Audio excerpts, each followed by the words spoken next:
Jamie Matthews clutched his worn brown lunch bag tightly against his chest as he slipped through the cafeteria doors and headed straight for the familiar corner behind the recycling bins where he'd eaten alone every day for the past 3 months. The 7-year-old had mastered the art of invisibility since transferring to Westbrook Elementary, head down, shoulders hunched, steps quiet and quick, though sometimes invisibility wasn't enough to escape the whispers about his secondhand clothes, or the holes in his sneakers that his mother had carefully covered with markers the same color as the shoes. Lunch period had become a daily torment of strategic timing, waiting until everyone was seated before retrieving his simple sandwich and apple, never making eye contact with the other children who feasted on elaborate packed lunches or hot meals, purchased with ease. What Jamie didn't realize as he unfolded his paper bag that rainy Tuesday was that someone had noticed his daily disappearing act, someone who understood what it meant to be the invisible child and had decided that today would be the day everything changed. Before we continue this touching story about childhood loneliness and the single moment of kindness that transformed 2 young lives forever, please subscribe to our channel now to receive more heartwarming stories that remind us how the smallest gestures of compassion can heal the deepest wounds. Jamie had perfected his routine in the 93 days since his family had moved to Lakeside from their old neighborhood, where everyone knew everyone and nobody cared if your clothes came from thrift stores or if your lunch was simple. At my Westbrook Elementary, with its gleaming hallways and parent-funded playground equipment, everything was different. Here, wealth wasn't just visible. It was a currency that determined your place in the carefully structured hierarchy of 3rd grade. He remembered his first day walking into Mrs. Peterson's class, wearing his best clothes, still obviously secondhand, next to classmates in pristine outfits, with brand names he recognized from commercials. The whispers had started immediately, hushed voices behind cupped hands and sidelong glances that made his skin burn with shame. By lunchtime, he'd already learned his place was nowhere, invisible or gone entirely. On that first day, he had tried sitting at a table with other boys. They didn't say anything directly to him, just shifted their bodies to close the circle, excluding him without a single word. The message was clear: you don't belong here. So Jamie had wandered with his lunch tray until he found the spot behind the recycling bins, where no one would notice if he disappeared. His mother didn't know about any of this. Ella Matthews had enough to worry about working double shifts at the diner and the convenience store while trying to help his father find a new job after the factory closure that had forced their move. Each morning she woke before dawn to pack his lunch, carefully cutting his sandwich into triangles the way he liked and writing little notes that made him feel like someone in the world still saw him. "You're my sunshine," today's note read. Jamie traced the words with his finger as he sat cross-legged in his hiding spot. His mother's handwriting was pretty, with loops and swirls that danced across the napkin. She never mentioned their money problems in the notes, never let on how tired she was when she came home at night. The notes were always full of love and encouragement, as if she could protect him from reality through sheer optimism. Jamie had gotten good at protecting her, too. He never mentioned the boys who called him thrift store, or the girls who wrinkled their noses when he walked by. He never told her about eating lunch alone or how he sometimes pretended to be sick on pizza day because they couldn't afford the $3 for school lunch, and peanut butter sandwiches seemed especially pathetic when everyone else had cheesy slices on their trays. "It's going great, Mom," he would say when she asked about school. "I'm learning a lot." At least that part wasn't a lie. He was learning, just not the lessons his teachers assigned. He was learning about invisibility, about silence, about the bitter taste of shame that no amount of peanut butter could mask. Today's lunch was peanut butter again, spread thin to make the jar last longer. His mother had included an apple as usual, plus a rare treat, 3 slightly squashed chocolate chip cookies wrapped in plastic. She must have brought them home from the diner where she sometimes got leftovers at the end of her shift. Jamie saved the cookies for last, eating his sandwich slowly to make the lunch period pass faster. He had a book propped against his knees, a library copy of Harry Potter that was worn from countless readings before him. Books were safe companions that never noticed your clothes or asked uncomfortable questions about why you never invited friends over. From his spot behind the recycling bins, Jamie could see most of the cafeteria without being seen. He watched. The social dynamics play out like a nature documentary. The popular kids holding court. At the center tables, the athletes grouped near the windows. The quiet, smart kids huddled together comparing homework. Everyone had a place except him, and except for her. She sat at the edge of a crowded table, her expensive lunch spread before her, largely untouched. Sophia Winters, the principal's daughter. No one teased her. You didn't tease the principal's kid, but no one really talked to her either. She existed in a strange limbo of privileged isolation, too important to bully, too connected to authority to befriend. Jamie had noticed her watching him sometimes, not with the cruel curiosity of the other kids, but with something else, something he couldn't name. Her dark eyes followed him across the cafeteria, then quickly looked away if he happened to glance in her direction. It made him nervous, like being spotted when you're trying to hide. He returned to his book, trying to lose himself in the story, but today, the words wouldn't stick. Rain drummed against the windows, making the cafeteria feel smaller, more confined. Outside, the weather matched his mood, gray and relentless. His socks were still damp from the walk to school, his worn sneakers having done little to keep out the puddles.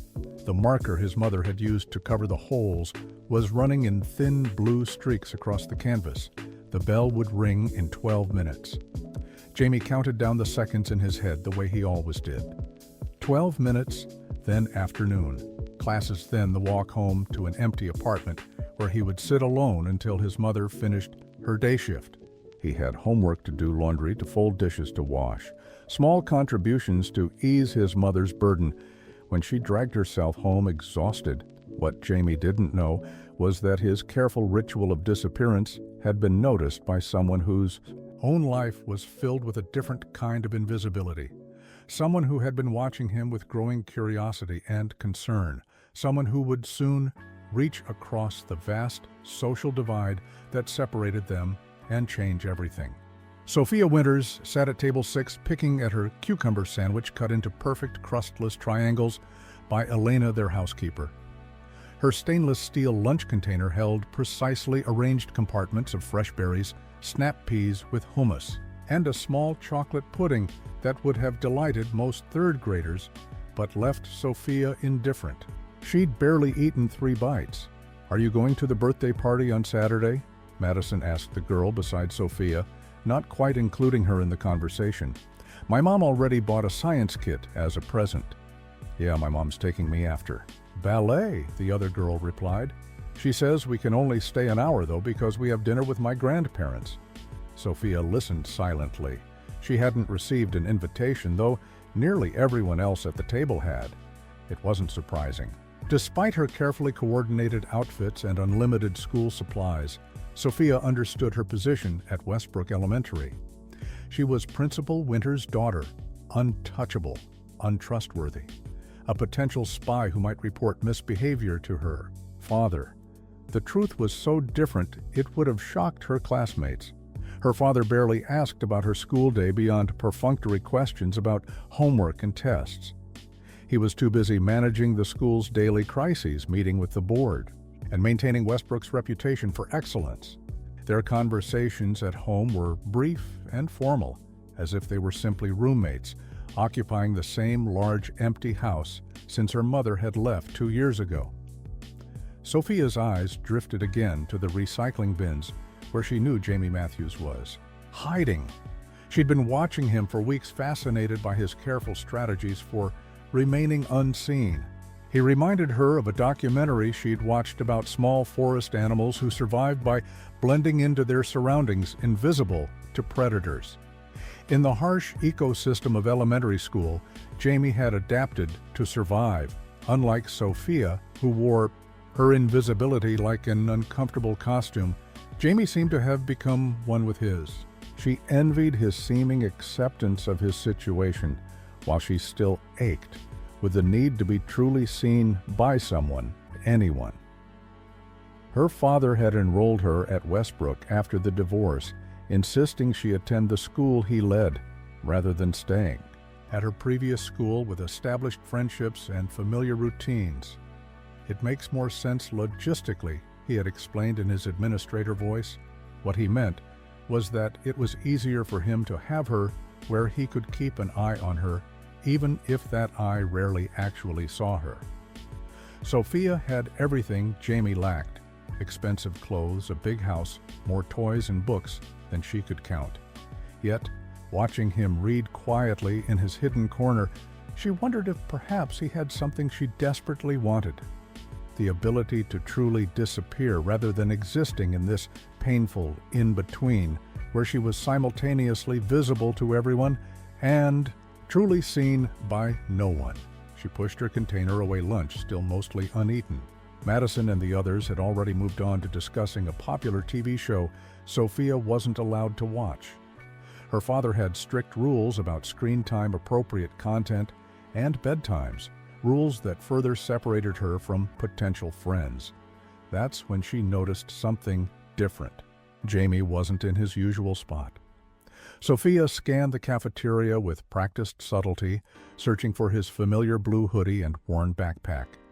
She spotted him finally slipping through a side door that led to the stairwell, an area, technically, off-limits during lunch period. Something about his hurried movement caught her attention. Something wasn't right. Without a word to her table mates, who likely wouldn't notice her absence, Sophia packed up her untouched lunch and followed. None of the lunch monitors noticed her. Being invisible sometimes had its advantages.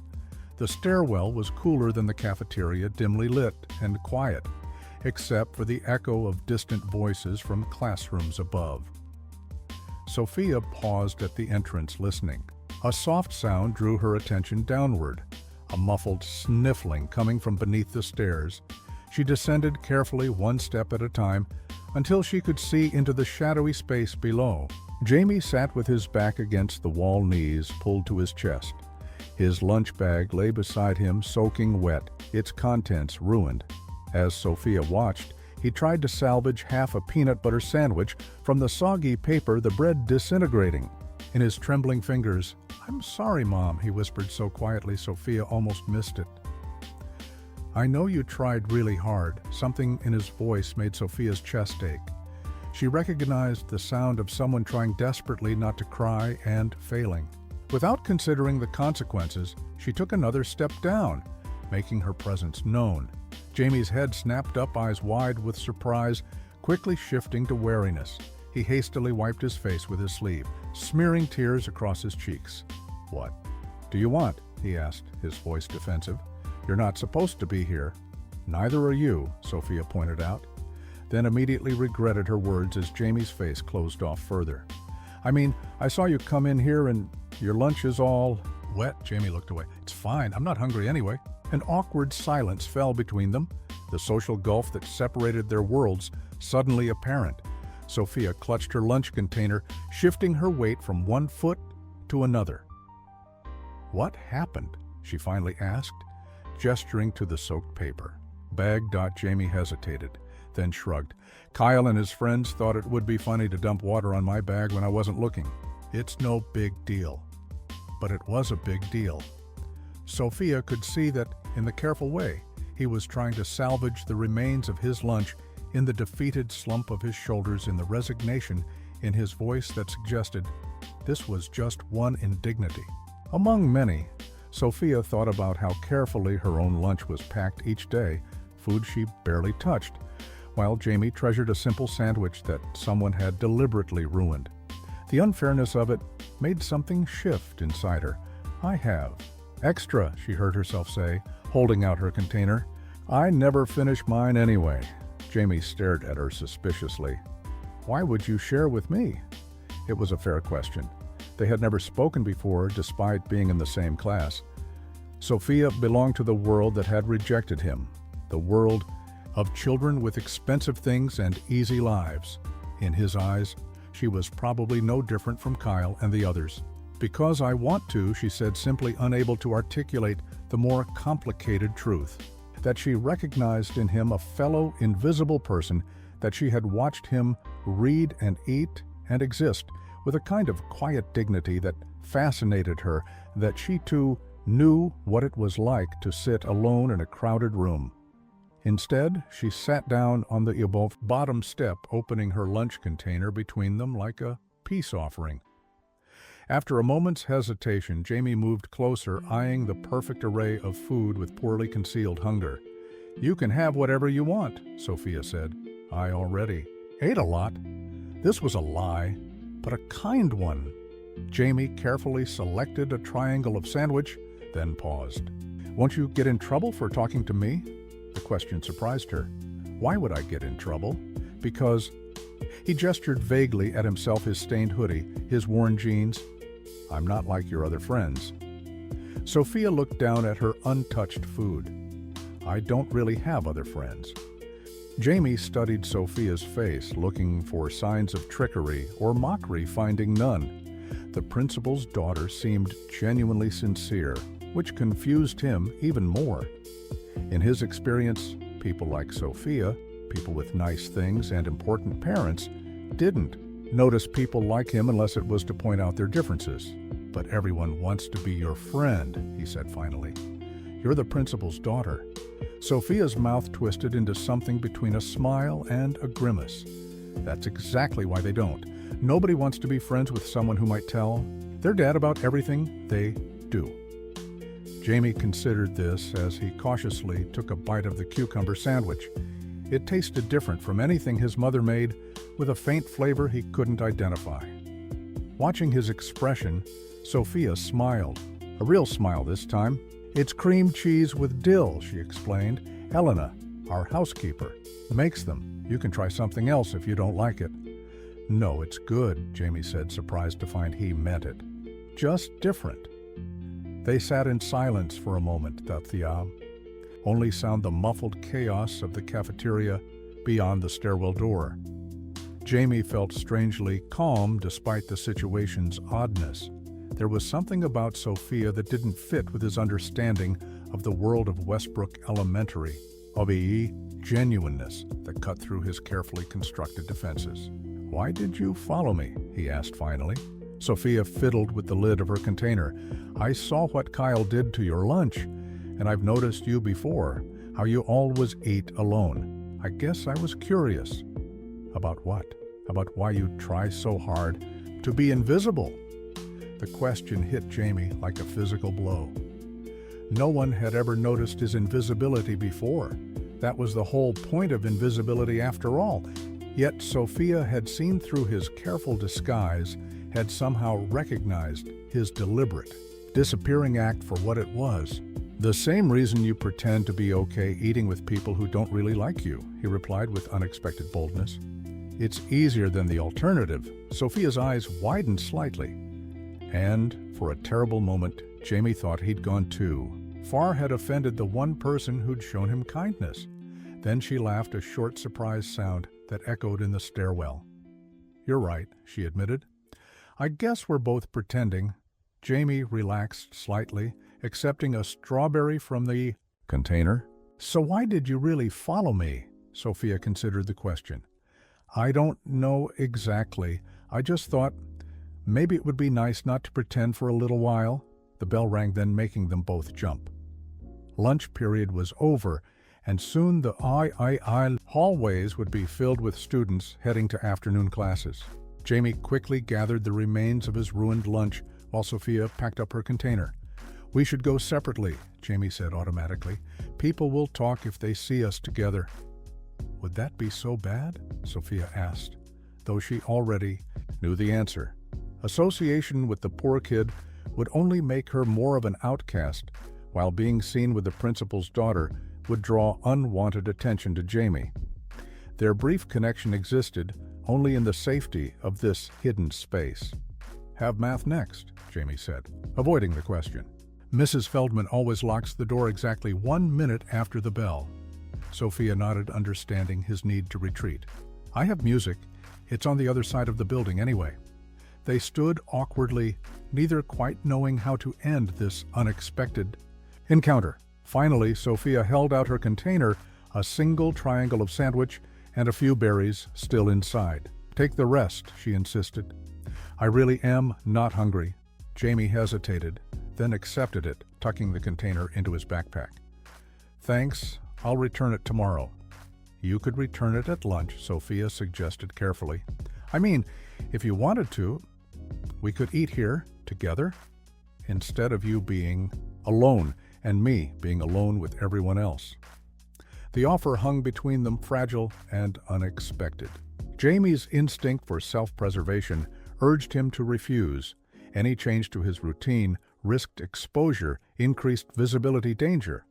But something about the hopeful uncertainty in Sophia's expression made him reconsider. Okay, he agreed finally.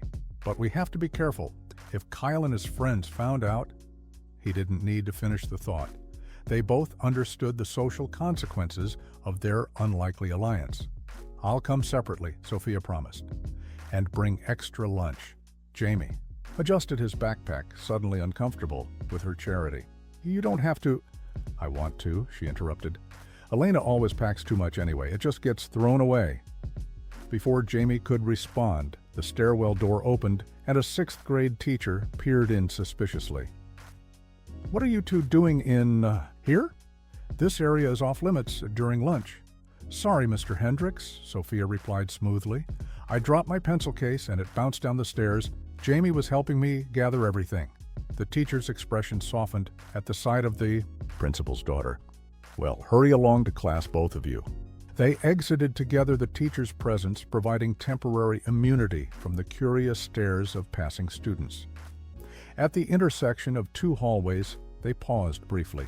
Tomorrow then, Sophia said quietly. Jamie nodded once before disappearing into the stream of students, his practiced invisibility returning like a protective cloak. Sophia watched him go, feeling strangely lighter than she had in months. The rest of the day passed in a blur for Jamie. He answered questions when called upon, handed in his completed homework, moved through the familiar routines of Westbrook Elementary with his usual careful anonymity. But something had changed. Occasionally he would touch his backpack, feeling the unfamiliar shape of Sophia's container, a tangible reminder that for at least a few minutes today, someone had truly seen him. Walking home through puddles that had shrunk since morning, Jamie found himself wondering about Sophia Winters. She wasn't what he had expected. Beneath her perfect clothes and privileged life was someone who understood loneliness, perhaps even better than he did. The thought was both comforting and unsettling, opening possibilities he hadn't allowed himself to consider. As Sophia walked away, she realized she had spoken more words in those 10 minutes than she had all week. And for the first time since starting at Westbrook, she felt something unfamiliar, the lightness of being truly seen. The next day, Jamie arrived at school earlier than usual. His stomach knotted with a mixture of anticipation and anxiety. He had washed Sophia's container carefully the night before, even lining it with a paper towel before returning it to his backpack. His mother had asked about the unfamiliar lunchbox, her eyebrows rising in surprise. A friend let me borrow it, Jamie had explained, feeling strange, using the word friend to describe Sophia when they had only spoken once. A friend? His mother had repeated with poorly concealed delight. You didn't tell me you'd made friends at school. Jamie had shrugged uncomfortably. It's new, was all he said, unwilling to elaborate further. If he told his mother about Sophia, she would have questions he couldn't answer, questions that might lead to revelations about his daily life at Westbrook that he preferred to keep hidden. Now, as he sat in Mrs. Peterson's classroom watching the doctor for Sophia's arrival, he wondered if yesterday had been a one-time act of pity. Perhaps in the clear light of morning, Sophia had reconsidered the wisdom of associating with the class outcast. When she finally entered precisely 7 minutes before the morning bell, Sophia's eyes met his briefly before she took her usual seat, near the front. She gave no sign of recognition, no acknowledgement of their secret pact. Jamie's heart sank. He should have known better than to hope.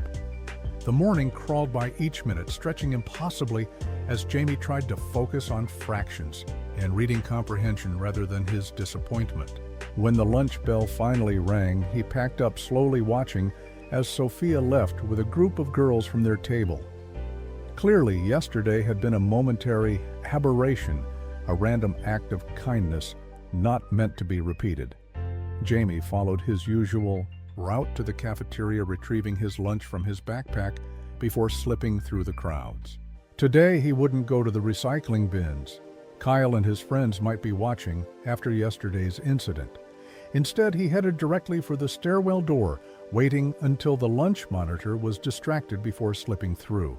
The space beneath the stairs seemed smaller in the harsh light of disappointment. Jamie sat in his now familiar spot, unwrapping his sandwich mechanically. His mother had packed an extra cookie today, a rare treat that now seemed to mock his earlier optimism. The door opened above him, and Jamie tensed, expecting a teacher, or worse, Kyle and his friends who might have discovered his new hiding place. Instead, Sophia appeared, her lunch container clutched in both hands, her expression breaking into relief when she spotted him. "You came," she said, as if she had been the one worried about being stood up. "You too," Jamie replied, unable to keep the surprise from his voice. Sophia descended the stairs, joining him in the small space beneath. "Sorry I was late. Madison wouldn't stop talking about her new puppy, and I couldn't figure out how to get away without being obvious." She settled beside him, opening her container to reveal another perfectly arranged lunch. This time, with 2 of everything. 2 sandwiches, 2 small containers of fruit, 2 cookies, 2 juice boxes. Jamie noticed that today's selections were more similar to what most kids brought: peanut butter and jelly, rather than cucumber and cream cheese, apple slices instead of berries. "Elena helped me pack it," Sophia explained, following his gaze. "I told her I was sharing with a friend who might prefer regular food." She looked suddenly uncertain. "Is this okay? I didn't mean to assume." "It's perfect," Jamie assured her, accepting half the contents. "Thank you." They ate in comfortable silence for a few minutes before Sophia spoke again. "I brought your container back to Elena. Told her I'd lost mine. She didn't ask questions." Jamie nodded, relieved. The less people who knew about their arrangement, the better, so Sophia said carefully. "How come you moved to Westbrook? You weren't here last year?" Jamie focused on his sandwich, considering how much to share. "My dad lost his job when the factory closed. We had to move where apartments were cheaper. My mom found work here, so..." He trailed off, not wanting to elaborate on the cramped 1-bedroom apartment they now shared, or how his father spent days filling out applications and staring blankly at the wall when he thought no one was looking. Sophia seemed to sense his discomfort. "I moved here 2 years ago. Well, not here exactly. I've always lived in Lakeside, but I used to go to Brentwood Academy. Then my parents split up, and my dad got the job as principal, so I had to transfer." "Do you see your mom?" Jamie asked. Sophia's expression clouded. "She lives in California now, has a new family. I visit at Christmas and for 2 weeks in summer." There was so much contained in those simple sentences, so much hurt and abandonment. Jamie recognized the careful neutrality in Sophia's voice, the same tone he used when discussing his family's circumstances. "That's tough," he said simply. Sophia looked surprised, then grateful at his straightforward acknowledgement. No empty reassurances, no awkward platitudes, just recognition of her pain. "Yeah, it is." They continued eating, sharing small details about themselves, discovering unexpected connections. They both loved reading, especially fantasy stories. They both hated the school's weekly swimming lessons, though for different reasons. Jamie, because he didn't own proper swim trunks. Sophia, because she was afraid of deep water. They both felt like outsiders, though they existed on opposite ends of Westbrook's social spectrum. "What's it like?" Jamie asked eventually. "Being the principal's daughter?" Sophia considered the question. "It's like living in a fishbowl. Everyone watches everything I do, but nobody wants to get too close. Teachers are either super strict because they don't want to seem like they're giving me special treatment, or they're extra nice because they want my dad to like them." She sighed. "And kids think I'll tell on them if they do anything wrong. Would you?" Jamie asked curiously. "No." Sophia looked genuinely offended. "I'd never, but no one believes that." She pulled at a loose thread on her sleeve. "My dad and I don't even talk much anyway. He's always working. Our house is like a museum, quiet and empty and full of things you're not supposed to touch." Jamie thought about his own apartment, cramped and worn, but filled with his mother's laughter, his father's attempts at jokes, despite their circumstances. For all their financial struggles, there was love in their small space. "What about you?" Sophia asked. "What's it like being poor?" Jamie supplied when she hesitated. Sophia blushed. "I didn't mean—" "It's okay," Jamie shrugged. "It's just the way things are right now. My dad says it's temporary, that we'll get back on our feet soon. My mom works really hard to make things seem normal." He thought about the carefully cut sandwiches, the little notes the cookies saved from her work. "We don't have much, but they try to make sure I don't feel it too much." The bell rang, signaling the end of lunch period. Both children looked up, startled by how quickly the time had passed. "Same place tomorrow?" Sophia asked, gathering her things. Jamie nodded, feeling something unfamiliar expanding in his chest. Hope, perhaps, or simply the novel sensation of being understood. As they prepared to return to their separate worlds, Sophia hesitated. "Jamie, thanks for talking to me. For real, I mean. Everyone else just tells me what they think I want to hear." Each day they constructed an invisible fortress around their stairwell sanctuary with walls built of whispered stories and a foundation of shared loneliness that somehow, when experienced together, felt less heavy. Over the following weeks, their stairwell lunches became the brightest part of Jamie's day. He found himself actually looking forward to school, no longer dreading the hours away from home. He and Sophia established unspoken rules for their friendship. They didn't acknowledge each other in class or hallways, didn't pair up for group work, didn't give any outward sign that they spoke at all. The secret nature of their connection somehow made it more precious, a hidden treasure only they could see. Sophia continued to bring enough lunch for both of them, though Jamie had initially protested. "Elena thinks I'm finally going through a growth spurt," she explained with a mischievous smile. "She's delighted I'm actually eating everything." Jamie eventually stopped arguing, accepting this gift with grace rather than pride. In exchange, he shared his mother's cookies when she sent them, or small treasures he found: an unusual rock, a perfect acorn, a feather with iridescent blue highlights. Sophia displayed these items on her desk at home, a collection she didn't explain. When her father questioned it, they talked about everything and nothing, comparing favorite books, debating whether clouds had feelings, sharing dreams and fears. In their stairwell sanctuary, social barriers dissolved. Sophia wasn't the principal's privileged daughter, and Jamie wasn't the poor kid in second-hand clothes. They were just two children finding comfort in each other's company. "My dad got an interview," Jamie announced one Tuesday, his voice cautiously hopeful. "At the auto parts factory in Maplewood. It's a 40-minute drive, but the pay is good." Sophia beamed. "That's great. When will he know if he got it?" "End of the week, probably." Mom's already figuring out how they'd share the car. He didn't add that his father getting this job might mean seeing his mother even less, as she would keep her night shift to maximize their income. "I'll cross my fingers for him," Sophia promised. The next day, their comfortable routine was interrupted when Mrs. Peterson announced a special project to the class. "We'll be working on community presentations," she explained, standing before the whiteboard. "Each pair will research an important issue in our community and create a presentation to share your findings." Jamie's stomach clenched. Group projects, meant working with someone after school, meant revealing the cramped apartment his family called home. He glanced across the room, meeting Sophia's eyes briefly before they both looked away. "I've assigned partners based on complementary skills." Mrs. Peterson continued consulting her clipboard. Jamie held his breath as she read through the list, praying he'd be paired with someone neutral.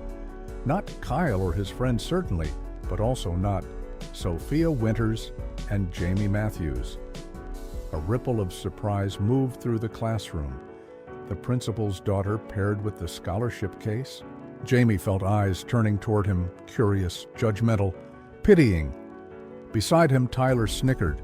"Looks like you got stuck with thrift store," he whispered to Sophia, who sat across the aisle. Jamie kept his eyes fixed on his desk. His face burning, he waited for Sophia to request a different partner to protest the assignment, to make some excuse.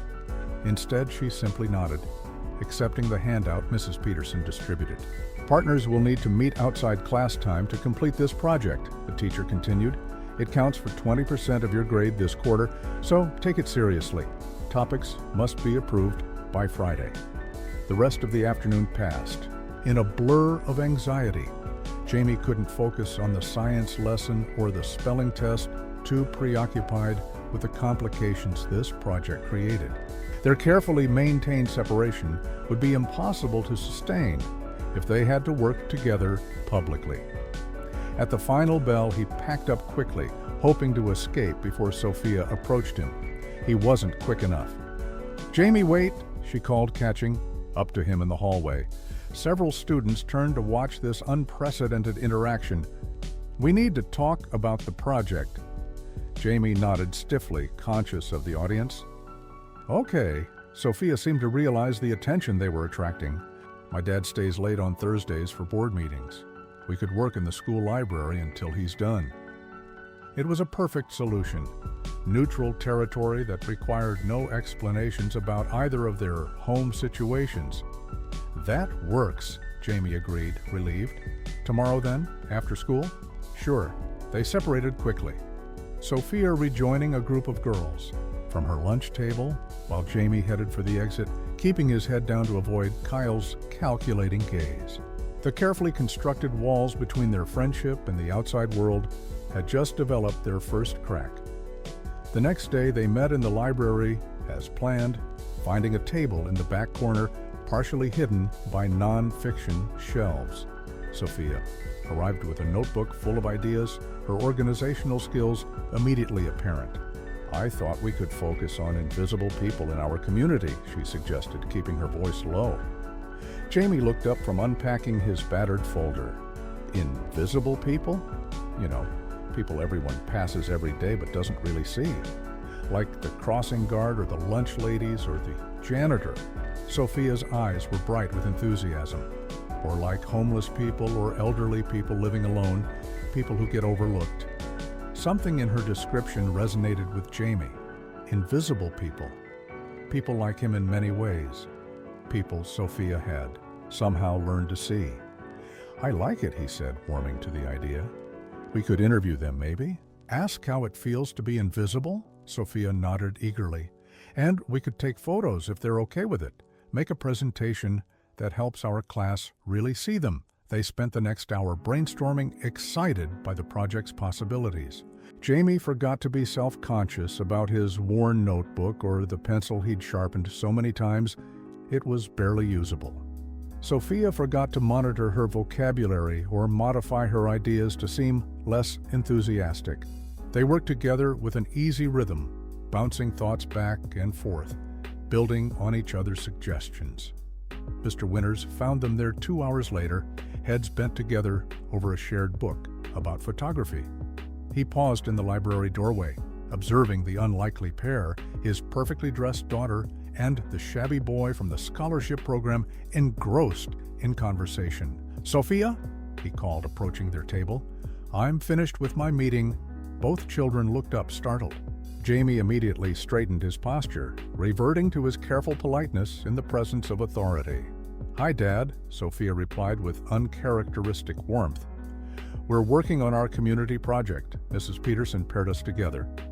Mr. Winters nodded, studying Jamie with new interest. "And how's it going?" "Really well," Sophia answered before Jamie could speak. Jamie had some excellent ideas about interviewing the crossing guards. Jamie felt his face warm at the unexpected praise. It was Sophia's concept, he clarified, about invisible people in the community. Something flickered across Mr. Winters' face. Surprise, perhaps, or curiosity. Invisible people? People everyone sees but doesn't notice, Sophia explained. People who are part of our everyday lives but get overlooked. Mr. Winters considered this, his expression thoughtful. "That's quite insightful, Sophia." Jamie watched this exchange with fascination. He had never seen Sophia interact with her father before, had only heard her descriptions of their distant relationship. Yet, there was something in the principal's tone, a hint of seeing his daughter with new eyes. "We'll need to do some interviews," Sophia continued. "Maybe next Thursday too?" Mr. Winters nodded. "That would be fine. I have meetings every Thursday this month." As Sophia packed her things, Mr. Winters turned to Jamie. "Would you need a ride home, young man? It's getting rather late." Jamie shook his head quickly. "No, thank you, sir. I don't live far." The last thing he needed was the principal seeing the run-down apartment complex his family called home. Sophia's father watched his daughter as she carefully organized her project materials. Her face animated as she outlined next steps to Jamie. As they left the library, Sophia chatting enthusiastically, Jamie responding with increasing confidence, Mr. Winters' expression held something new, thoughtful consideration of a child he might have overlooked himself. Sophia's father watched from his office doorway as the two children huddled over their project books, open laptops glowing, and for the first time wondered about the life of the shabby, quiet boy who had somehow drawn his daughter out of her shell. Jamie couldn't stop smiling as he walked home that evening. The project with Sophia had gone better than he could have imagined. Not only had they developed an idea they both felt passionate about, but they had managed their first public interaction without disaster. Even Mr. Winters hadn't seemed disapproving, just curious. The apartment was unusually bright when Jamie arrived, his father sitting at their small kitchen table with papers spread before him. "Hey, buddy."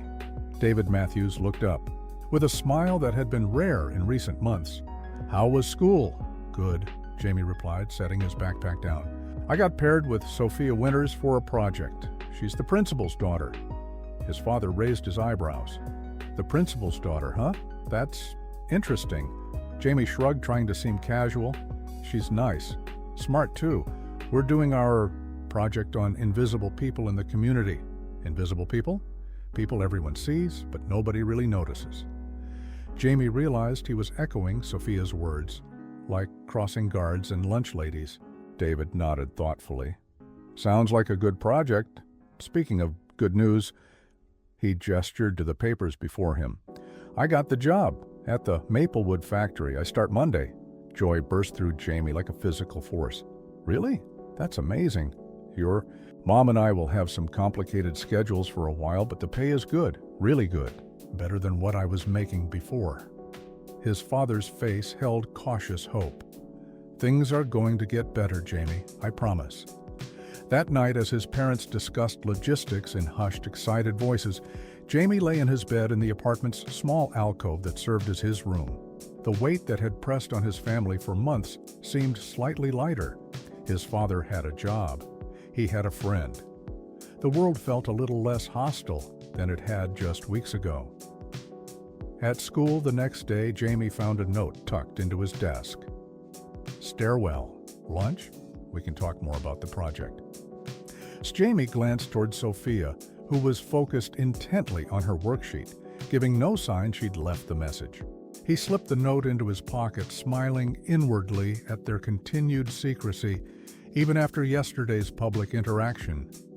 Their lunch meeting felt different somehow, more purposeful, now that they had the project connecting them outside their hidden sanctuary. Sophia brought a list of potential interview subjects while Jamie had sketched out possible questions. I asked Elena about her job, Sophia said between bites of her sandwich, about whether people really see her or just the work she does. She had so much to say once I really asked. It was like no one had ever been interested before. Jamie nodded, understanding exactly what she meant. That's how my mom talks about working at the diner. Customers look right through her unless they want something. She says some regulars don't even recognize her outside work, like she only exists when she's bringing them coffee. They continued developing their project plan, the invisible fortress of their stairwell, now housing not just their friendship, but their shared mission. Jamie found himself looking forward to their Thursday library sessions almost as much as their secret lunches. The following Thursday, as they settled at their now usual library table, Jamie noticed Sophia seemed unusually hesitant. She arranged and rearranged her perfectly sharpened pencils, avoiding his eyes. "What's wrong?" he finally asked. Sophia looked up, biting her lip. "I was thinking maybe you could come over to my house next week to work on the project. My dad has a printer and a computer we could use for the presentation part." Jamie froze. Visiting Sophia's house meant entering her world completely, seeing the life she led outside school, the home she had described as museum-like and empty. But more frightening was what it might reveal about him: his worn clothes, his lack of proper school supplies, his obvious differences from Sophia's usual social circle. "I don't know," he hedged. "Dad already said it was okay," Sophia rushed on. "And Elena will be there, so we'd have snacks and everything. We could get so much more done with the computer." Jamie thought about the ancient desktop at the community center, the only computer his family had access to, with its temperamental connection and 30-minute time limit. Sophia was right. They could accomplish much more with proper equipment. "Okay," he agreed finally. "If you're sure it's all right with your dad," Sophia beamed. "It is. He actually suggested it. I think he's curious about our project. He asked me more questions about it yesterday." This surprised Jamie. The principal had seemed so remote from Sophia's life in her descriptions, yet now he was taking an interest in their work. Jamie wondered if Mr. Winter's curiosity extended to him as well, the scholarship student now working with his daughter. The weekend passed quickly. Jamie's home livelier than it had been in months, with his father preparing for his new job. His mother had even splurged on pizza to celebrate their improved circumstances. Amid the cautious optimism, Jamie found himself wondering about Sophia's home, imagining the large, quiet house she had described. "I'm going to a classmate's house after school on Thursday," Jamie told his mother on Monday morning, "for a project." Her dad's the principal. Ella Matthews looked up from preparing his lunch, surprise clear on her face. "Sophia Winters, you're going to their house?" Jamie nodded, feeling strangely defensive. "We're partners for a big project. They have a computer we can use." His mother studied him thoughtfully. "That's wonderful, Jamie. Would you like me to wash your blue shirt for Thursday? It's your nicest one." Jamie felt a rush of gratitude for his mother's understanding, her recognition of his unspoken anxiety, without drawing attention to it. "Yes, please. Thanks, Mom." Thursday arrived with stomach-churning nervousness. Jamie wore his freshly washed blue shirt and the least worn of his jeans. His mother had even found a few dollars for a haircut the previous evening, saying he might as well look sharp for his project. The result was a Jamie who looked slightly less shabby than usual, though still worlds apart from Sophia's polished appearance. They met at their library table after school as usual before walking together to the parking lot, where Mr. Winters waited, in a sleek black car that made Jamie acutely conscious of the bus pass in his pocket. "Hello, Jamie," the principal greeted him with professional courtesy. "Sophia tells me you've been making excellent progress on your project." "Yes, sir," Jamie replied, slipping into the back seat beside Sophia. It was Sophia's idea to interview community helpers. "I've been working on the questions." Mr. Winters nodded, watching in the rearview mirror as Jamie carefully handled his worn backpack. "And how are you finding Westbrook Elementary? You transferred this year, correct?" Jamie felt the familiar tension of navigating adult conversations where the wrong answer might reveal too much. "It's a good school, sir. The teachers are very helpful."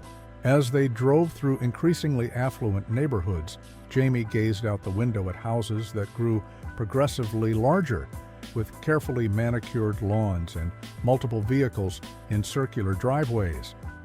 Sophia had described her home as large, but Jamie wasn't prepared for the imposing two-story house with its pristine white exterior and perfectly symmetrical windows. "Here we are," Mr. Winters announced unnecessarily as they pulled into the driveway. "Elena should have snacks ready for you two. I'll be in my home office if you need anything." Jamie followed Sophia inside, feeling like an anthropologist entering an unfamiliar culture. Everything was immaculate. Gleaming hardwood floors, artwork, and tasteful frames furniture that looked like it came from magazines rather than actual stores where people shopped. No mismatched chairs, no stains on the carpet, no piles of mail or shoes by the door. "We can work in the dining room," Sophia said, leading him through the house. "Dad set up the computer there for us." A middle-aged woman appeared from what Jamie assumed was the kitchen, carrying a tray of snacks. "Hello, Sophia," she greeted warmly before turning curious eyes to Jamie. "And you must be Jamie. Sophia has told me about your project." Jamie smiled shyly. "Nice to meet you, ma'am. This is Elena," Sophia explained. "She makes the lunches." As Jamie carefully settled at the polished dining table, Sophia's father watching from his office doorway, as the two children huddled over their project books, open laptops glowing, and for the first time wondered about the life of the shabby quiet boy who had somehow drawn his daughter out of her shell. The afternoon at Sophia's house proved both strange and productive. Jamie marveled at the sleek computer with its instant internet connection and color printer, while trying not to appear too impressed. Elena brought them homemade cookies and fruit smoothies, served in tall glasses that Jamie handled with extreme care, terrified of breaking something in this perfect home. They worked steadily, organizing their interview notes, creating a presentation, outline, and designing a simple survey for their classmates about invisible community members. Despite his initial discomfort, Jamie gradually relaxed as they fell into their familiar collaborative rhythm. "You're really good at this," Sophia commented, watching Jamie arrange their photos into a compelling sequence. "You have a good eye for what works visually." Jamie shrugged, not used to direct praise. "My mom says I notice details other people miss." "That's why this project is perfect for you," Sophia replied thoughtfully. "You already see the invisible people." Something about her observation struck Jamie deeply.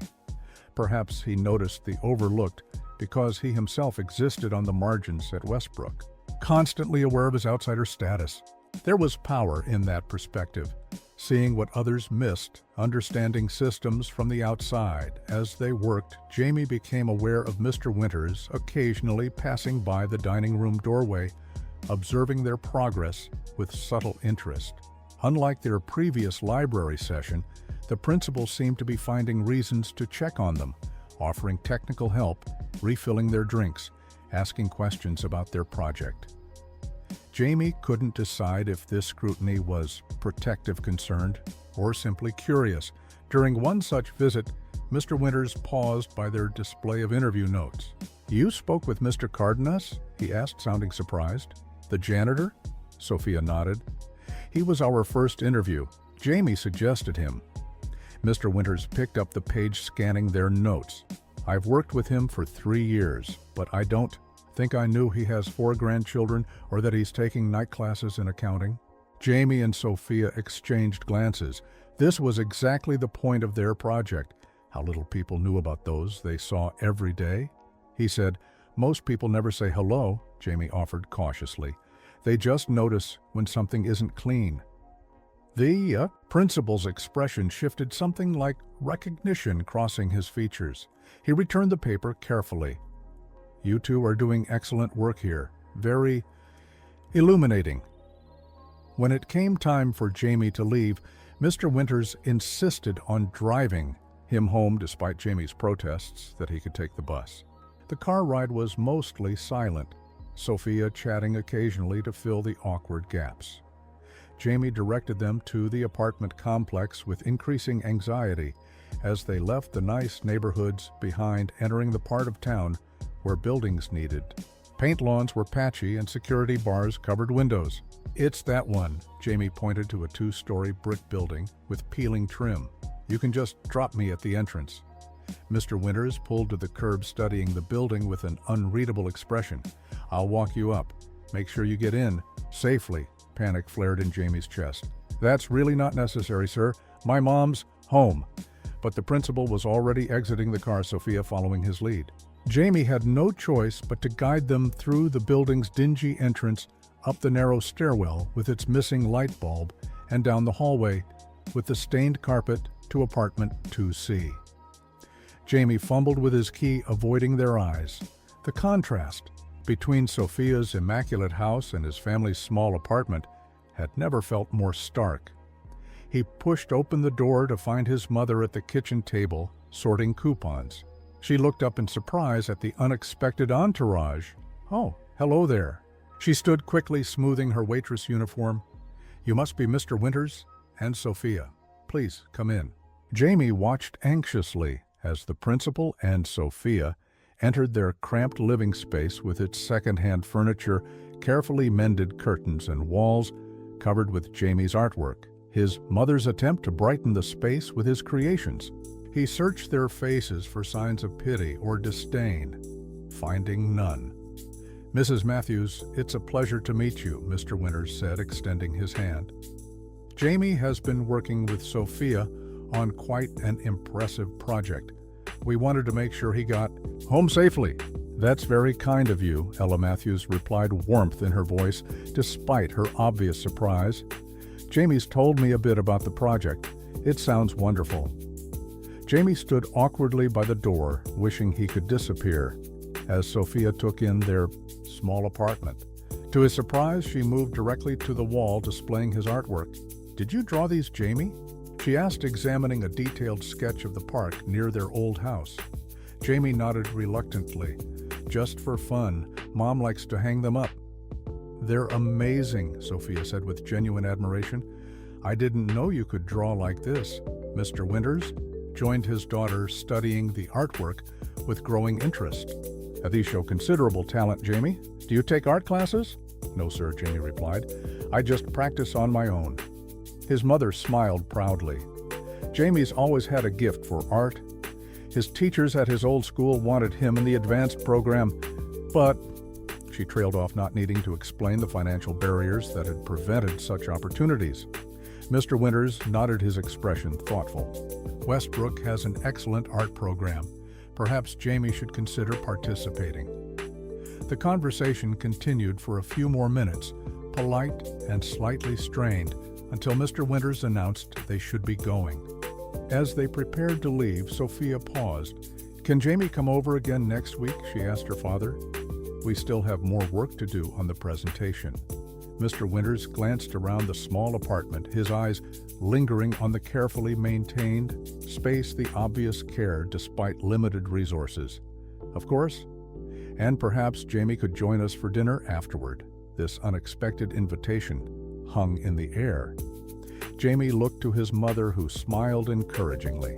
"That would be lovely," she answered for him, "as long as it's not too much trouble." "No trouble at all," Mr. Winters assured her. "In fact, I think it would be good for Sophia to have a friend over." The word "friend" echoed in Jamie's mind as he watched them leave. Sophia had turned back to wave her smile, bright and genuine. It was the first time anyone had publicly acknowledged their friendship, the first time it had existed beyond the stairwell sanctuary or the project partnership. Back inside, his mother looked at him with curious eyes. "They seem nice, especially Sophia." Jamie nodded, unable to articulate the complex emotions churning inside him. Embarrassment at their home's modest appearance, pride in his mother's gracious handling of the unexpected visit, relief at Sophia's, continued friendship despite seeing where he lived. "Sophia's my friend," he said simply, testing the words, feeling their truth. His mother's expression softened. "I'm glad, Jamie. Everyone needs a good friend." What surprised Sophia most wasn't the smallness of Jamie's apartment or the visible signs of struggle, but the overwhelming feeling of home that enveloped her the moment she stepped inside, something her own pristine house with its perfect furniture and empty spaces had never managed to provide. Presentation day arrived with a flutter of nervous excitement. Jamie and Sophia had spent the past 2 weeks refining their project meeting not only during their secret lunches and Thursday library sessions, but also at Sophia's house, where dinner with Mr. Winters had become a regular occurrence. Jamie still felt somewhat uncomfortable in the pristine environment, but the principal had shown surprising interest in both him and their project, asking thoughtful questions about the invisible people they'd interviewed. "Are you nervous?" Sophia whispered as they set up their display in the classroom. They had arrived early to prepare their visual aids, photographs of community helpers' quotes from their interviews, a map showing invisible workers throughout the school and neighborhood. Jamie nodded, adjusting the poster board. "A little. I don't like speaking in front of everyone, especially not in front of Kyle and his friends who had been watching Jamie with increased interest since his public association with Sophia had begun. The invisible boy was becoming visible, and not everyone appreciated this development.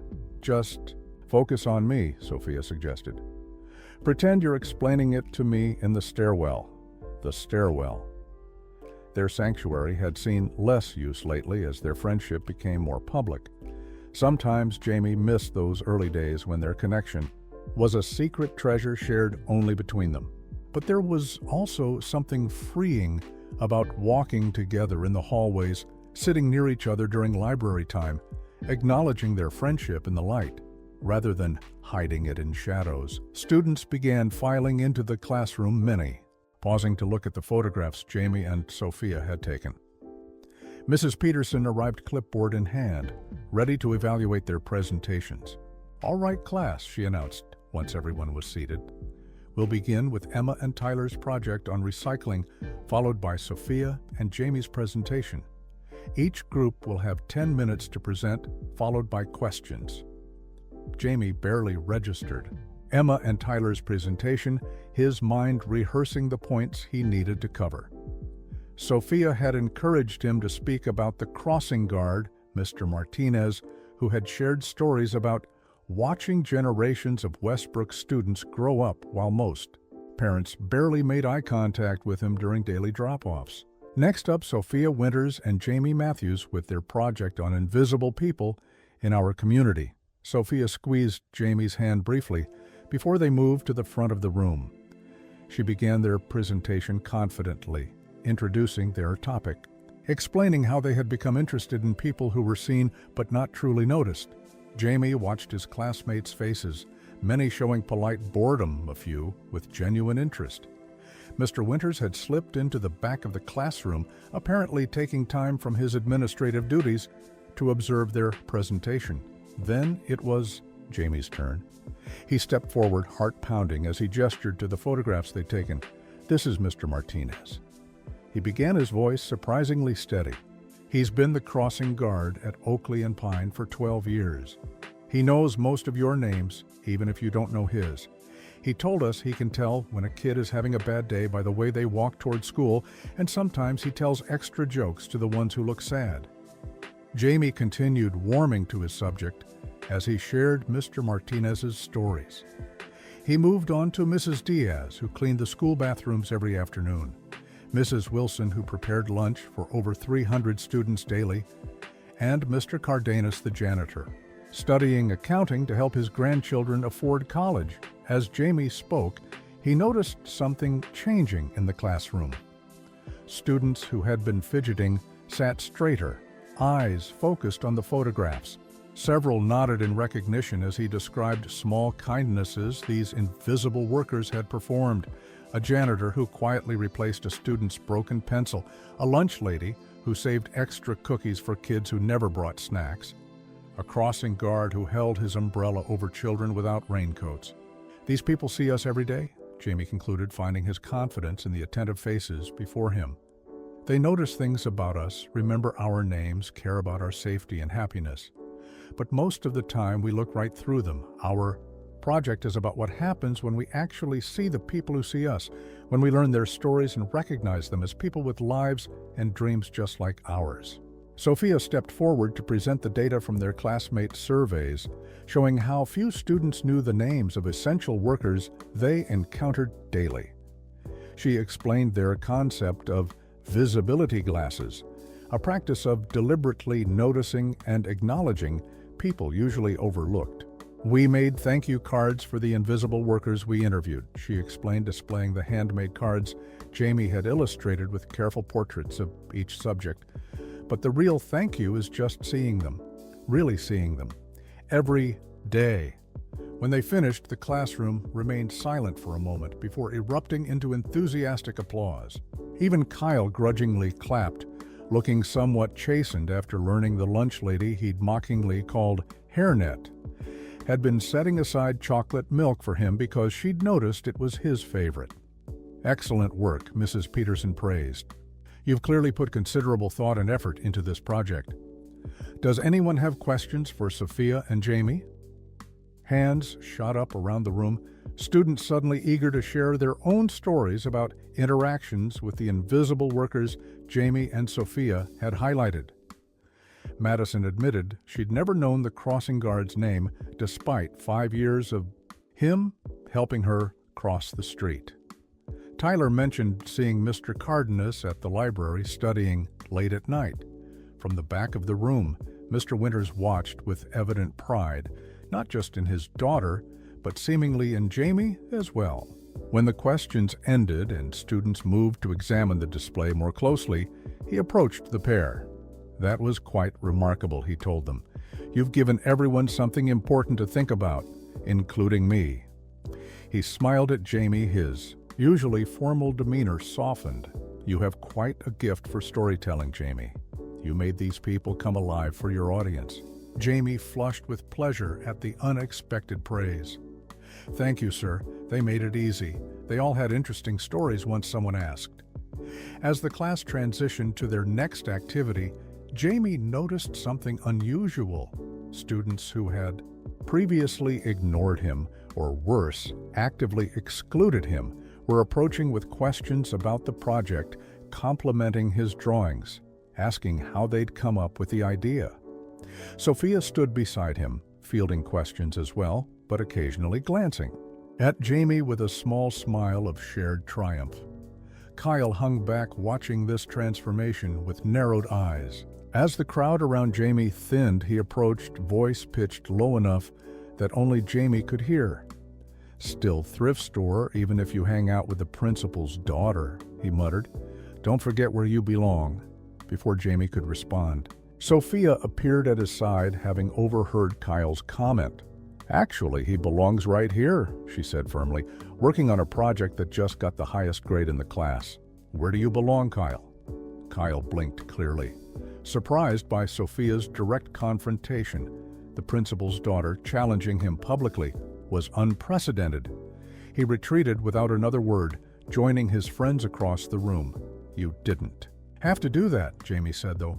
Warmth spread through his chest at her defense. Sophia shrugged. Friends stand up for each other. That's what my dad says.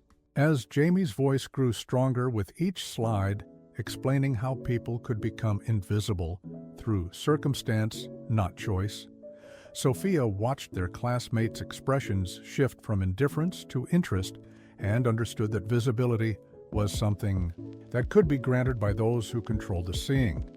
The success of their presentation marked a turning point in Jamie's school life.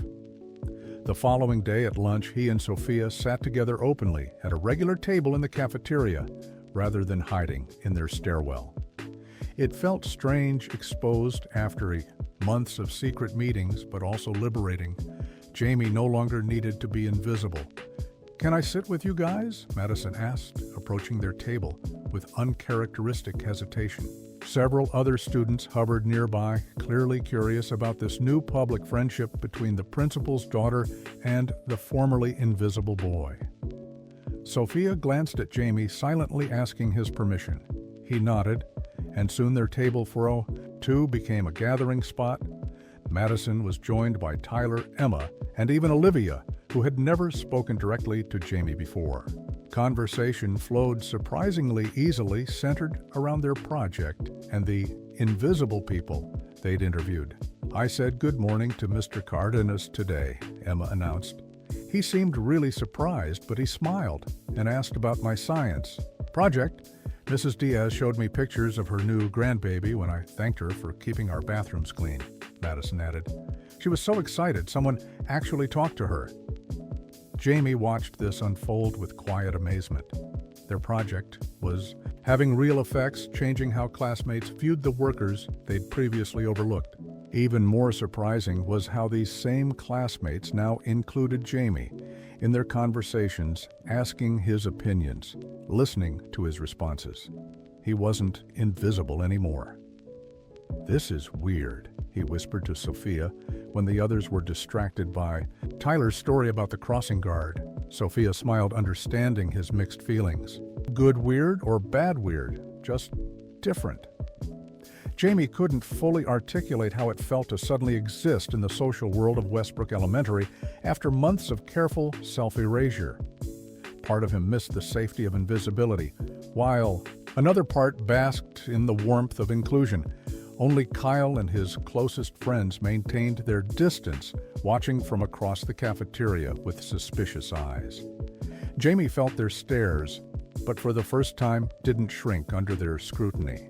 Sophia's defense yesterday had given him a new kind of confidence, not just in their friendship, but in his right to occupy space, to be seen, to belong. After school, Sophia caught up with Jamie as he headed for the bus stop. "Dad wants to know if you can come over tomorrow after school. He has something he wants to discuss with you and your mom." Jamie felt a flutter of anxiety. Despite the dinners at the Winters house and Mr. Winters' apparent approval of their friendship, any official discussion with the principals still triggered wariness. "Is everything okay?" he asked. "I think so." He seemed excited, actually, which is weird for Dad. He doesn't do excited very often. Sophia hesitated. "Maybe it's about your art. He was really impressed by your drawings." Jamie promised to ask his mother that evening. When he explained Mr. Winters' request, Ella Matthews looked concerned despite Jamie's reassurances. "Did he say what he wanted to discuss?" she asked. "No, but Sophia thinks it might be about my drawings. He said they showed talent." His mother's expression softened. "They certainly do. You got that from your grandfather. He could draw anything from memory." She sighed. "I'll arrange to get off work early tomorrow. The diner owes me a shift change anyway." The next afternoon, Jamie and his mother sat in the immaculately decorated living room of the Winters home. Jamie had grown somewhat accustomed to the pristine environment, but his mother looked distinctly uncomfortable, perched on the edge of an expensive-looking armchair. Sophia sat beside Jamie on the sofa while Mr. Winters served coffee to Ella and juice to the children with formal politeness. "Thank you for coming, Mrs. Matthews," the principal began once everyone was settled. "I wanted to discuss an opportunity for Jamie that I think has significant merit." Jamie exchanged glances with Sophia, who seemed as curious as he was. She hadn't been privy to whatever her father was planning. "Westbrook Elementary has a specialized art program," Mr. Winters continued. "Normally, students are selected in second grade, but exceptions can be made for students demonstrating unusual talent. After seeing Jamie's artwork and watching his contribution to the presentation project, I believe he would benefit greatly from this program." Ella Matthews sat straighter. "That sounds wonderful, but..." She hesitated, looking embarrassed. "I'm not sure we could afford special art classes right now, even with my husband's new job." Mr. Winters nodded, as if he'd anticipated this concern. "The program is part of our regular curriculum with no additional cost. However, it does require certain materials, specialized sketchbooks, drawing pencils, occasionally field trips to museums."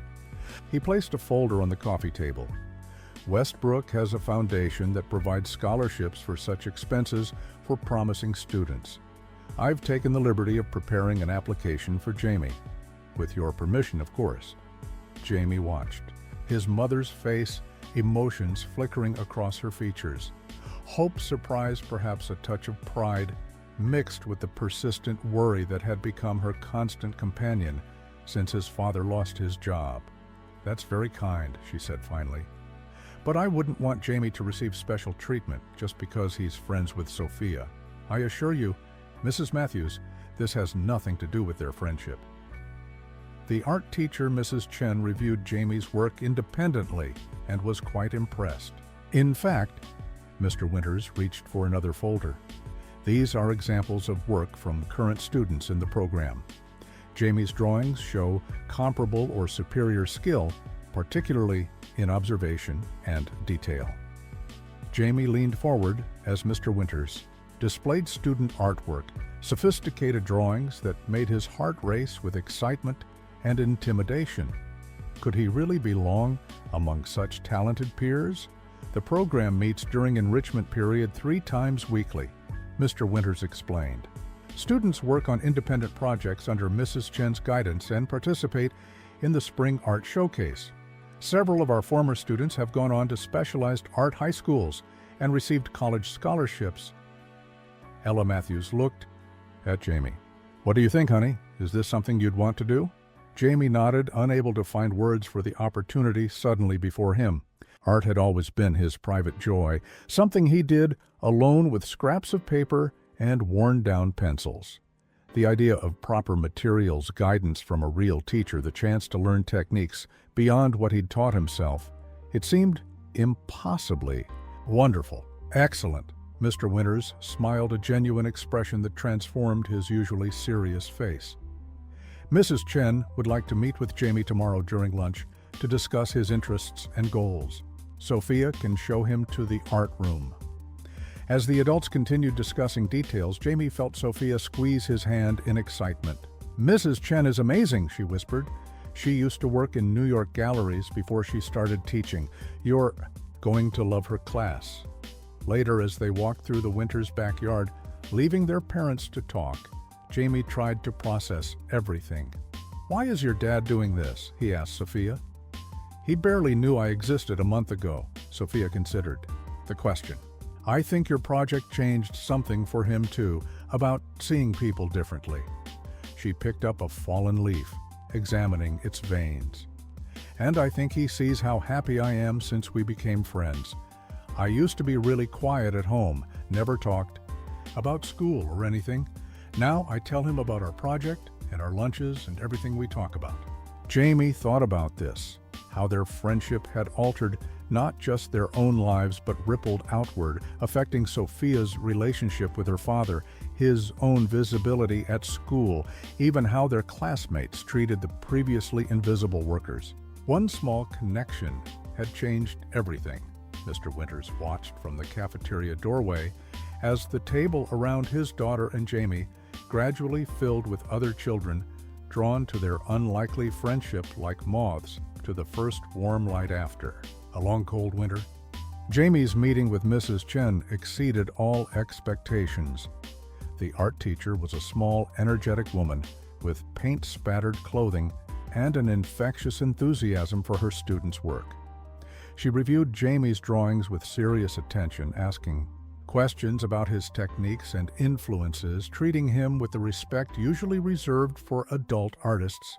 "You have a remarkable eye," she told him, spreading his sketches across her desk. "Especially for someone who's had no formal training. I'm particularly impressed with how you capture expression, not just physical features, but the feeling behind them." Jamie blushed under the praise. "I just draw what I see." "Exactly," Mrs. Chen beamed.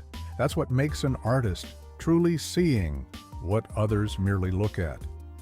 Your project with Sophia about invisible people makes perfect sense to me now. You've always been seeing them, haven't you? Noticing what others miss." The insight startled Jamie. He'd never connected his drawing ability with his awareness of overlooked people, but Mrs. Chen was right. Both came from the same place, his careful observation, his attention to details others ignored. "I'd like you to join our Tuesday, Thursday, and Friday sessions," she continued. "We're currently working on perspective and composition, but I think You could jump right in. The foundation will provide your materials, proper drawing pencils, sketchbooks, watercolors. By the time Jamie returned to the cafeteria, he felt as if he were floating. Sophia waited anxiously at their now regular table. "How did it go?" she demanded as soon as he sat down. Jamie couldn't contain his smile. "She wants me to start next week. She said I have a remarkable eye, and the foundation is giving me all the materials?" Sophia squeezed his arm in excitement. "That's amazing! I knew she'd love your work." Their conversation attracted the attention of their table mates, who gathered around to hear about Jamie's opportunity. The genuine congratulations from classmates who had barely acknowledged his existence months earlier still felt surreal, as if he'd stepped into someone else's life. "Will you draw me sometime?" Madison asked, like a portrait. "Sure," Jamie agreed, surprised by the request. "Me too," Emma chimed in. "For my mom's birthday, maybe?" Jamie nodded, looking to Sophia with wide-eyed disbelief. She grinned, understanding his amazement at this sudden social currency his art provided. The next few weeks passed in a blur of activity. Jamie began the specialized art program, discovering the joy of working with proper materials under knowledgeable guidance. Mrs. Chen pushed him to try new techniques while respecting his natural style. The other art students, initially wary of the mid-year addition to their group, quickly accepted him after seeing his work. At home, Jamie's family circumstances continued to improve gradually. His father's new job provided much-needed stability, and his mother had reduced her hours at the convenience store, keeping only her diner shifts. They couldn't afford luxuries yet, but the constant anxiety about basic necessities had eased. Jamie even overheard his parents discussing the possibility of moving to a slightly larger apartment when their lease ended in summer. Most remarkable was the transformation of his school life. The invisibility he had cultivated so carefully had given way to a new existence where classmates knew his name, invited him to join their games, sought his company at lunch. He and Sophia remained closest friends, but their circle had expanded, drawing in others who appreciated their project's message about seeing the overlooked. "It's weird," Jamie confided to Sophia one afternoon as they walked home from school. "A few months ago, nobody knew I existed, and now Madison is inviting me to her birthday party." Sophia nodded, understanding. "Do you miss it, being invisible?" Jamie considered the question. "Sometimes. There was something peaceful about it. Nobody expecting anything from you, nobody watching what you do. But mostly no, it was lonely. Even when you had me," Sophia teased, "that was different. You saw me even when I was trying to be invisible." Jamie kicked at a stone on the sidewalk. "That's what made you special." The moment felt significant somehow, an acknowledgement of the unique beginning of their friendship. Sophia seemed to sense it too, falling quiet as they continued walking. When they reached the point where their paths diverged, Sophia paused. "My dad wants to talk to your parents again. About something new this time?" Jamie felt a familiar flicker of anxiety. "What about?" He wouldn't say exactly, just that he has an idea he thinks would benefit both our families. Sophia shrugged. "He's being all mysterious about it." That evening, Jamie mentioned the conversation to his mother, who promised to call Mr. Winters the next day. When she hung up the phone after their discussion, her expression was thoughtful. "Mr. Winters wants us to come for dinner on Friday, all of us, including your father. He says he has a proposal to discuss." Jamie's father looked up from his newspaper. "Proposal? What kind of proposal?" He wouldn't say specifically, just that it relates to Westbrook's community support initiatives and might be mutually beneficial. She sat beside her husband. "David, you know I've been impressed with how he's helped Jamie with the art program. I think we should hear him out." Friday evening found the Matthews family once again at the Winters' impressive home, this time with Jamie's father along. David Matthews looked uncomfortable in his best shirt, his hands bearing the ingrained traces of factory work that no amount of scrubbing could remove. Jamie felt a surge of protective love for his father, A good man facing circumstances beyond his control with dignity and determination. Dinner was surprisingly relaxed. Mr. Winters had clearly made an effort to create a comfortable atmosphere with casual food and conversation focused on the children's school activities. Jamie noticed Sophia chatting easily with his father, drawing him out about his work at the factory, making him laugh with stories about their project. After Elena cleared the dinner plates, Mr. Winters invited the adults to the living room for coffee, suggesting the children might want to watch a movie in the den. Jamie and Sophia exchanged glances, recognizing the transparent attempt to separate them from the adult discussion. "What do you think they're talking about?" Sophia whispered once. They were alone in the media room, a space Jamie still found intimidatingly luxurious, with its enormous television and plush seating. "No idea," Jamie replied, though anxiety churned in his stomach. Despite the pleasant evening, he couldn't shake the feeling that their two families belonged to different worlds that could touch briefly, but never truly merge. What they couldn't know, as they pretended to watch the movie, was that upstairs, Mr. Winters was outlining a proposal that would further intertwine their lives, one that would challenge assumptions on both sides and create new possibilities none of them had imagined.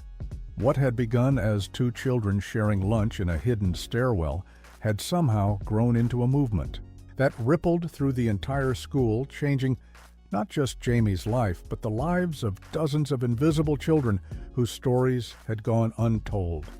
Jamie and Sophia sat through the movie, neither truly paying attention, both wondering what conversation was unfolding among their parents. When they were finally called back to the living room, Jamie studied the adults' faces for clues. His mother looked thoughtful, his father surprised, but not upset. Mr. Winters unusually animated. "Kids," Mr. Winters began, "we've been discussing an idea that might benefit both our families." He gestured for them to sit, and Jamie settled beside Sophia on the sofa, their shoulders almost touching. "As you know," Mr. Winters continued, "I've been impressed by your project about invisible people in our community. It's made me think about other overlooked needs at Westbrook, particularly the lack of affordable after-school care for working families." Jamie's parents exchanged glances as Mr. Winters continued. "The district has funding for a new after-school program, but we need someone to coordinate it, someone who understands the needs of working parents and can create a welcoming environment for all students regardless of background." He turned to Jamie's mother. "Mrs. Matthews, your experience in customer service and your obvious organizational skills would make you an ideal candidate for this position. It would be weekday afternoons during the school year with summers off. The salary is modest, but includes benefits and would allow you to be home when Jamie returns from school." Ella Matthews looked stunned. "That's very generous, Mr. Winters, but I don't have any formal qualifications for such a position." "On the contrary," he replied, "you have the most important qualification. You understand the challenges these families face because you've experienced them yourself. The technical aspects can be learned." Jamie watched his mother process this unexpected offer, hope and doubt crossing her features in equal measure. "There's more," Mr. Winters added, turning to Jamie's father. "The program would include enrichment activities. We'd need someone with practical skills to lead workshops, basic woodworking, simple engineering projects, hands-on activities for students who learn by doing." David Matthews straightened. "You mean like a shop class?" "Exactly. 2 afternoons a week to start, possibly expanding if there's interest. It would supplement your factory work, not replace it." Jamie looked between his parents, seeing cautious excitement building. His mother, who had worked exhausting double shifts for months, might have a job that used her natural talents for organization and nurturing. His father, whose skilled hands had been his pride before the factory closure, could teach again, share his knowledge with eager students. "Why us?" David Matthews asked the question directly. "There must be more qualified people." Mr. Winters' expression grew thoughtful, perhaps on paper. "But this program needs people who understand what it means to be overlooked, who recognize the dignity in every child, regardless of their circumstances. He glanced at Sophia, then Jamie. Your son helped my daughter see the world differently. In the process, he helped me see differently too. The conversation continued, details discussed, questions raised, concerns addressed. Jamie and Sophia remained quiet, understanding this moment belonged to the adults, though its outcome would shape their lives too. As the Matthews family prepared to leave, Mr. Winters made one final point. There's an apartment in the caretaker's building on school grounds. It's part of the compensation package, not luxurious but spacious, and within walking distance of the school. It would eliminate your commute, and Jamie could participate in more after-school activities. Outside in the cool evening air, Jamie's parents discussed the opportunity in hushed, excited voices while he and Sophia hung back. Did you know about this? Jamie asked her. Sophia shook her head. Not specifically, but Dad's been different lately, ever since our project. He's been talking about making Westbrook more inclusive, creating programs that serve all families, not just the privileged ones. Jamie considered how much had changed since that rainy day when Sophia had found him hiding beneath the stairs. Not just his social status at school or his participation in the art program, but potentially his family's entire situation. His mother's career, his father's opportunity to share his skills, their living arrangements, all because someone had seen him when he was trying to be invisible. By Monday morning, word had spread about the new after-school program and the Matthews family's involvement. Jamie found himself fielding questions from curious classmates, some expressing genuine excitement about the woodworking classes, others interested in the affordable care option for their younger siblings. My mom says the after-school programs are too expensive for us, Madison confided, but she's going to call about this new one. My dad works late too, Tyler added. He said the woodshop part sounds cool. During morning announcements, Mr. Winters officially introduced the initiative, describing it as part of Westbrook's commitment to serving all families in the community. He didn't single out the Matthews by name, but Jamie noticed several teachers glancing his way with approving smiles. At lunch, Jamie and Sophia sat at their usual table, now regularly surrounded by classmates who had once ignored them. Their stairwell sanctuary lay abandoned, no longer necessary now that they could exist comfortably in the open. Sometimes Jamie missed their private conversations, but Sophia had suggested weekend visits to the public library where they could recapture some of that quiet intimacy away from the social world that now surrounded them at school. Are you going to move to the school apartment? Olivia asked, passing Jamie a cookie from her lunch. He nodded, still processing the reality himself. Probably this summer, when our lease ends. My parents are going to visit it this weekend. That means you'll be here for all the after-school stuff, Emma pointed out. You could join more clubs. Jamie hadn't considered this benefit, the expanded world of activities previously inaccessible due to transportation issues. Art clubs certainly, but perhaps others too. As lunch period wound down, Jamie noticed a small figure hovering at the edge of the cafeteria. A second grader he vaguely recognized clutching a lunch bag, looking lost and alone. The boy's sneakers were held together with duct tape, his jacket too large, clearly a hand-me-down. Something about his hunched posture, his careful invisibility, struck a chord of recognition so powerful Jamie couldn't look away without thinking. He stood approaching the younger boy. "Hey there," he said gently. "Do you need somewhere to sit?" The child looked up, startled that someone had noticed him. "I'm okay," he mumbled, though his eyes darted anxiously around the crowded cafeteria. "I'm Jamie. What's your name?" "Alex." "Well, Alex, I know a great place to eat if the cafeteria is too noisy." Jamie gestured toward his table. "You can join us if you want, or I can show you my old secret spot. It's quiet there." Alex hesitated, studying Jamie with wary hope. "Why would you want to sit with me?" The question pierced Jamie's heart, familiar in its naked vulnerability. "Because I know what it's like to be new, to feel invisible." He held out his hand. Sometimes all you need is one person who really sees you. After a moment's consideration, Alex took Jamie's offered hand. As they walked back toward the table, Sophia caught Jamie's eye, her smile saying everything without words. She moved over, making space for Alex beside her, introducing herself with the same gentle kindness she'd once shown Jamie. As Jamie watched Alex gradually relax, responding to Sophia's questions about his favorite books, he felt a circle completing itself, the formerly invisible boy now bringing another into the light. Later, standing in the hallway with Sophia, Jamie reflected on everything that had changed since that rainy Tuesday. "I was thinking about our project," he said, "about invisible. People becoming visible," Sophia nodded. "It worked better than we expected. Not just for the lunch ladies and janitors, though," Jamie clarified. "For me, too. And maybe for Alex now." Sophia's hand found his, briefly their fingers intertwining in a gesture that had become natural between them. "Visibility isn't something we find on our own," she said thoughtfully. "It's something we're given by people who choose to really see us."